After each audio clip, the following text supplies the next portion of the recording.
This is just a sample of the audiobook. To get the complete audiobook, access the link posted in the first comment.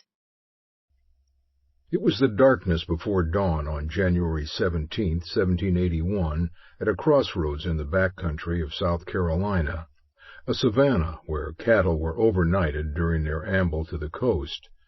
It was called, like other such pastures throughout the Carolinas, a cowpens, and soon it would acquire an honorific capital C. It was a series of open pastures of the inner Piedmont, featuring long, meandering crests with occasional rolling dips and streams, a savanna of switchgrass grazed by countless herds, enclosed and dotted by large trees. A mist blanketed the undulated countryside.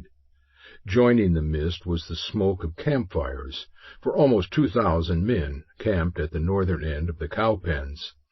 Recumbent forms stretched out around the campfires, the experienced ones with their heads closest to the embers.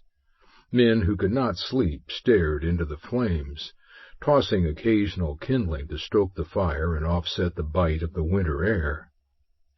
All night the old wagoner meandered between the groups of men huddled around the flames, chatting, joking, telling them exactly what he expected of them. Some later claimed he had lifted his shirt to show them his back, the white-scarred wreckage left behind by 499 lashes, well laid on by a drummer boy back in 1756. It was one of his favorite stories, how there had been a miscount, showing that he had been conscious throughout the punishment and been keeping count, and that rather than the required 500, he had been short-changed one, but chose not to argue the point. King George, he would say with a twinkle, mustn't have the opportunity to correct the oversight. He was done now, like everyone else on that field. He was waiting for dawn. This was not the place where he had wanted to fight. He had meant to cross the broad river and wait for the approaching British force on the slopes of Thickety Mountain, or on some other ground of his own choosing.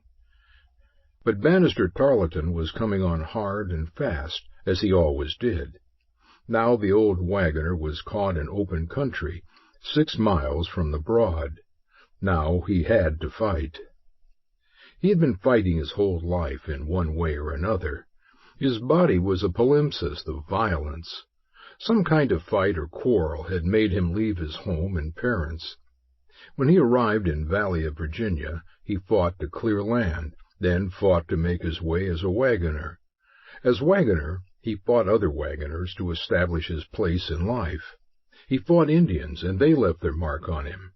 He struck an officer and got those 499 lashes in exchange. When there were no more wars to fight, he brawled and fought just for the hell of it. The Revolution meant more fighting, more damage to his suffering body. Now, on that cold January morning, all the wounds and scars marked upon his body ached terribly as he waited for yet another fight. A brawl was what he could expect from Tarleton, a straight-ahead, head-down fight. So he had put his plans down on paper, or rather his educated aides from Maryland had done so that everyone could read the handwriting, and shown it to all his officers. They all knew what they were to do. Now, after his nighttime rounds, his soldiers also knew what to do. There would be no ignorance or uncertainty breeding fear and anxiety, not this morning. Daylight glimmered beneath the horizon as men stirred and awoke. Hoofbeats came hurriedly up the road from the south. A scout dashed up to the old wagoner to report. Tarleton was 5 miles away with his 1,000 men, moving fast. Runners began to scatter with the news and with orders. A body servant held his horse, and the old wagoner, Brigadier General Daniel Morgan, mounted. Dressed in his Continental uniform, Morgan lightly spurred his horse through the camp. He began to shout, "Boys, get up! Benny's coming!" Daniel Morgan was one of the unique personalities of the American Revolution.